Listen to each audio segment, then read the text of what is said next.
வணக்கம். நான் தர்மிஷி ராஜேஸ்வரன் பேசுறேன். நாம இன்றைய பதிவுல என்ன பார்க்க போறோம் அப்படின்னு கேட்டீங்கன்னா, தொடர்ச்சியாக இப்ப ரீசென்ட்டா கொஞ்சம் தங்கம் விலை என்ன ஆயிட்டு இருக்கு? இறங்கிட்டு இருக்கு. 22 கேரட் 1 கிராம் 12,000 என்ற இடத்தை தீபாவளியின் போது அன்றைய தினம் இருந்தது. தற்போது 11,300 அப்படிங்கிற இடத்துல நின்னுட்டு இருக்காங்க. இன்னும் இறக்கத்துல இருக்குமா? அல்லது இன்னும் மறுபடியும் கொஞ்சம் ரிவர்ஸ் ஆகி திருப்பி ஏற ஆரம்பிக்குமா? அதுதான் முதல் கொஸ்டின் நேயர்களுக்கு. ஸோ தங்கத்தை பொறுத்த மட்டிலையும் அந்த 11,300 அப்படிங்கிற நிலைமை அடுத்தடுத்த வாரங்கள்லையும் இன்னும் சற்று வாரங்களுக்கு தொடர்ந்து தான் இருக்கும். ஏன்னா இப்போ பார்த்தீங்கன்னா அரசியல் நிகழ்வுகள் நிறைய பேச்சுவார்த்தைகள்லாம் நடந்துட்டு இருக்கு. ஸோ இந்த டாரிஃப் வாருடைய கன்க்ளூஷன் கிடைக்கும் பட்சத்தில் ஃபெடரேஷன் ரேட்டில் அவர் இப்போ கொஞ்சம் 0.25 குறைச்சிருக்கிறாரு. இருந்த போதிலும் டிசம்பர்லையும் குறைக்கப்படலாம். அடுத்த மீட்டிங் டிசம்பர்.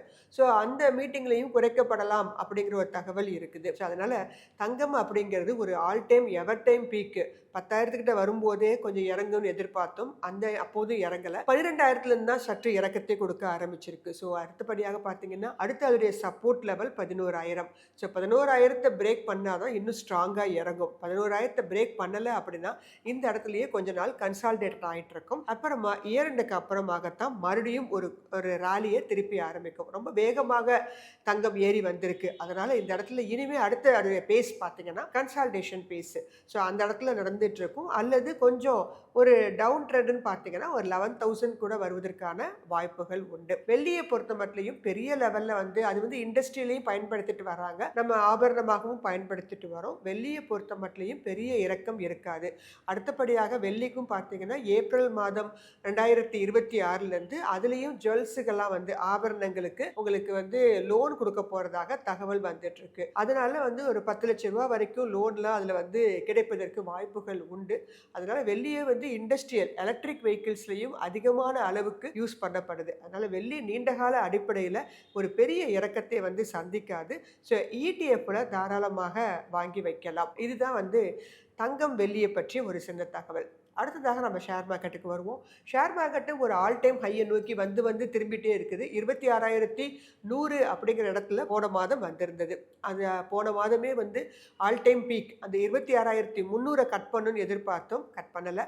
மறுபடியும் திருப்பி இறக்கத்தை சந்தித்து 25,772 அப்படிங்கிற இடத்துல இன்றைய பதிவின் போது இருக்குது. இனி அடுத்து நவம்பர் மாதம் தொடங்க இருக்குது. நவம்பர் மாதத்துல வழக்கம் போல முதல் 15 நாளைக்கு குவார்டர்லி ரிசல்ட்ஸ்லாம் வந்து கொண்டு இருக்கிறது. ஸோ அதன் காரணமாகவும் இந்த ஜியோபொலிட்டிக்கல் டென்ஷன் சற்று குறைந்தால் நம்ம இந்த வருடத்திற்குள் அட்லீஸ்ட் அந்த பழைய ஹை 26,300 அப்படிங்கிற இடத்தை தாண்டுவதற்கான வாய்ப்புகள் உண்டு. அப்படி இல்லாத பட்சத்தில் நம்மளுடைய ஷேர் மார்க்கெட்டும் இயர் எண்டை பொறுத்த மட்டும் பெரிய லெவலில் மூவ்மெண்ட் கொடுக்க மாட்டாங்க. டிசம்பர்லலாம் எஃப்ஐஎஸ் சும்மாவே எஃப்ஐஎஸ் வெளில போயிட்டு இருக்கிறாங்க.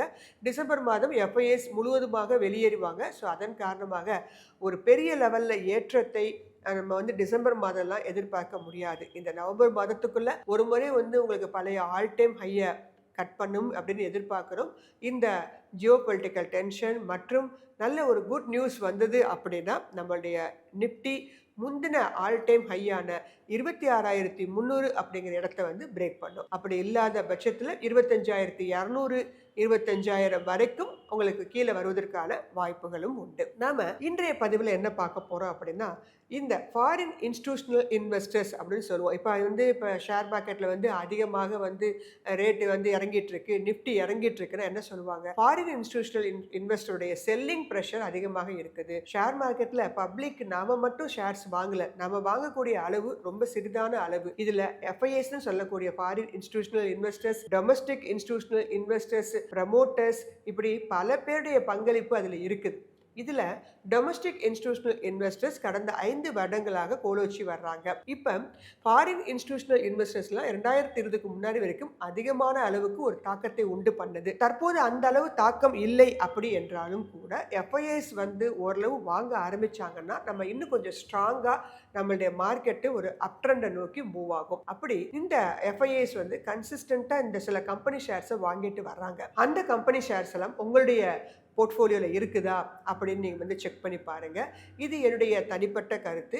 நீங்கள் இதை நன்றாக திறனாய்வு செய்து உங்களுக்கு பிடித்தமான கம்பெனிகளை நீண்ட கால அடிப்படையில் வாங்கி வைத்துக் கொள்ளலாம். இது ஒரு எஜுகேஷனல் பர்பஸ்க்கான வீடியோ மட்டும்தான். பை செல் ரெக்கமெண்டேஷன்ஸ் அப்படிலாம் எடுத்துக்காதீங்க. ஸோ நாம இன்னைக்கு ஒரு 10 கம்பெனி பார்க்க போகிறோம். கண்டினியூஸாக இந்த கம்பெனிகள் எல்லாம் எஃப்ஐஎஸ் என்ன பண்ணிட்டு வராங்க, அவங்களுடைய பங்களிப்பு அவங்களுடைய போர்ஷனை அதிகமாகிட்டே வர்றாங்க.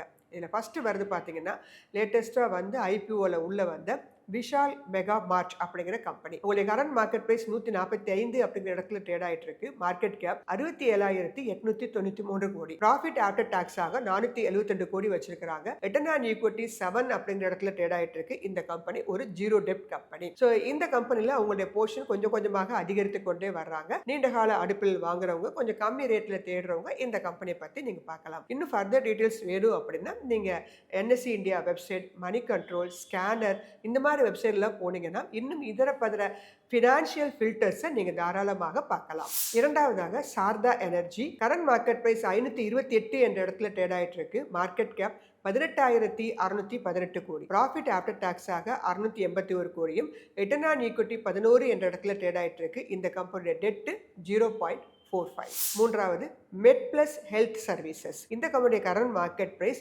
758 என்ற இடத்துல ட்ரேட் ஆயிட்டு இருக்கு. மார்க்கெட் கேப் 9,083 கோடி. ப்ராஃபிட் ஆஃப்டர் டாக்ஸாக 40 கோடியும், ரிட்டர்ன் ஆன் ஈக்விட்டி 3.25 இருக்காங்க. இந்த கம்பெனி ஒரு ஜீரோ டெப்ட் கம்பெனி. ஜென்ரலாக எஃப்ஐஎஸ் தொடர்ச்சியாக வாங்கிட்டே வர்றாங்க அப்படின்னா அந்த கம்பெனி ஸ்விங் ட்ரேடிங்க்கு யூஸ் பண்ணுறவங்களுக்கும் நீண்ட கால அடிப்படையில் வாங்குறவங்களுக்கும் ஒரு நல்ல லாபத்தை தரக்கூடிய கம்பெனிகளாக எதிர்காலத்தில் உருவாகும் அப்படிங்கிறது பழைய ஹிஸ்டரி எடுத்து பார்க்கும்போது தெரிந்த ஒன்று. அதே மாதிரி எஃப்ஐஎஸ் வெளில போகிறாங்க, அந்த கம்பெனி ஷேர்ஸை வித்துட்டு வெளில போகிறாங்க அப்படின்னாலும் நம்ம கொஞ்சம் அலர்ட்டாக இருந்து அந்த கம்பெனியில் ஏதாவது பிரச்சனை இருக்குதா அப்படிங்கிறத கொஞ்சம் டீப்பாக பார்க்கணும். அவங்க இன்வெஸ்ட் பண்ணிட்டு வராங்கன்னா பிரச்சனை இல்லை, ஆனால் அவங்க அந்த கம்பெனியோட பங்களிப்பை குறைக்கிறாங்க அப்படின்னாலும் நம்ம கொஞ்சம் ரீசெக் பண்ணிக்கணும். அடுத்ததாக சாய் லைஃப் சயின்சஸ் அப்படிங்கிற கம்பெனி.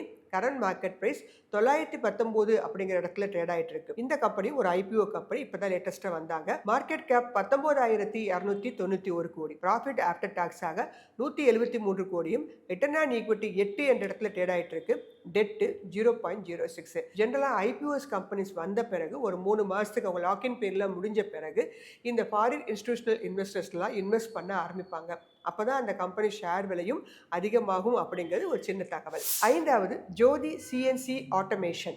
இவங்களும் ஒரு 3 வருடங்களுக்கு முன்னாடி ஐபிஓ வழியாக வந்த கம்பெனி, தற்போது எஃப்ஐஎஸ் பார்வையில் உள்ளது. கரண்ட் மார்க்கெட் பிரைஸ் 870 என்ற இடத்துல ட்ரேட் ஆயிட்டு இருக்கு. மார்க்கெட் கேப் 19,798 கோடி. ப்ராஃபிட் ஆஃப்டர் டாக்ஸாக 316 கோடியும், ரிட்டர்ன் ஆன் ஈக்விட்டி 18 என்ற இடத்துல ட்ரேட் ஆயிட்டு இருக்கு. இந்த கம்பெனியோட டெட் 0.29. அடுத்ததாக கோரமண்டல் இன்டர்நேஷனல் அப்படிங்கிற இந்த கம்பெனி. கரண்ட் மார்க்கெட் பிரைஸ் 2,111 என்ற இடத்துல ட்ரேட் ஆயிட்டு இருக்கு. மார்க்கெட் கேப் 62,249 கோடியாகவும், ப்ராஃபிட் ஆஃப்டர் டாக்ஸ் 2,108 கோடியாகவும் உள்ளது. ரிட்டர்ன் ஆன் ஈக்விட்டி 18 என்ற இடத்துல இருக்கிறாங்க. இந்த கம்பெனியோட டெட் 0.02. அடுத்ததாக பாம்பே ஸ்டாக் எக்ஸ்சேஞ்ச். அதுவும் தொடர்ச்சியாக வாங்கப்பட்டு வருது. கரண்ட் மார்க்கெட் பிரைஸ் 2,408 என்ற இடத்துல ட்ரேட் ஆயிட்டு இருக்கு. மார்க்கெட் கேப் 97,734 கோடியாகவும், ப்ராஃபிட் ஆஃப்டர் டாக்ஸ் 1,234 கோடியாகவும் இருக்கிறாங்க. ரிட்டர்ன் ஆன் ஈக்விட்டி 29 என்ற இடத்துல ட்ரேட் ஆயிட்டு இருக்கு. இந்த கம்பெனி ஒரு ஜீரோ டெப்ட் கம்பெனி. அடுத்ததாக எண்டூரன்ஸ் டெக்னாலஜி. ஆட்டோ ஆன்சிலரி வரிசையில் இருக்கக்கூடிய இந்த கம்பெனியும் தொடர்ச்சியாக எஃப்ஐஎஸ் பார்வையில் இருந்து அந்த அவங்களுடைய பங்களிப்பை அதிகரித்துட்டே வர்றாங்க. கரண்ட் மார்க்கெட் பிரைஸ் 2,873 என்ற இடத்துல ட்ரேட் ஆயிட்டு இருக்கு. மார்க்கெட் கேப் 40,443 கோடி. ப்ராஃபிட் ஆஃப்டர் டாக்ஸாக 836 கோடியும், ரிட்டர்ன் ஆன் ஈக்விட்டி 14 என்ற இடத்துல ட்ரேட் ஆயிட்டு இருக்கு. இந்த கம்பெனியோட டெட் 0.16. ஒன்பதாவது கம்பெனியாக ஜிஇ வெர்னோவா டிஎன்டி அப்படிங்கிற இந்த கம்பெனி. கரண்ட் மார்க்கெட் பிரைஸ் 3,066 என்ற இடத்துல ட்ரேட் ஆயிட்டு இருக்கு. மார்க்கெட் கேப் 78,501 கோடியாகவும், ப்ராஃபிட் ஆஃப்டர் டாக்ஸ் 608 கோடியாகவும் இருக்கிறாங்க. ரிட்டர்ன் ஆன் ஈக்விட்டி 34 என்ற இடத்துல ட்ரேட் ஆயிட்டு இருக்கு. இந்த கம்பெனி ஒரு ஜீரோ டெப்ட் கம்பெனி. 10வது கம்பெனி ஆத்தம் இன்வெஸ்ட்மெண்ட். கரண்ட் மார்க்கெட் பிரைஸ் 2,922 என்ற இடத்துல ட்ரேட் ஆயிட்டு இருக்கு. மார்க்கெட் கேப் 49,633 கோடி. ப்ராஃபிட் ஆஃப்டர் டாக்ஸாக 4,241 கோடியும், ரிட்டர்ன் ஆன் ஈக்விட்டியாக 28, டெட் 0.05 அப்படிங்கிற இடத்துலையும் இருக்கிறாங்க. நிறைய கம்பெனிகளில் எப்போதுமே நீங்கள் வாங்கி வச்சிருக்கக்கூடிய போர்ட்ஃபோலியோவில் இருக்கக்கூடிய கம்பெனிகள்லையும் எஃப்ஐஎஸ் பங்களிப்பு இருக்குதா அப்படின்னு செக் பண்ணுங்க. அதே மாதிரி அவங்களுடைய போர்ஷனை குறைத்துட்டு வராங்களா, ஒவ்வொரு குவார்டர்லி வைஸ் குறைச்சிட்டு வராங்களா, இல்லை அதே மாதிரி மெயின்டைன் பண்ணுறாங்களா அப்படிங்கிறதையும் ரீசெக் பண்ணுங்க. நான் மேற்சொன்ன அந்த வெப்சைட்ஸில் எல்லாமே இந்த தகவல்கள் எல்லாமே கிடைக்கும்.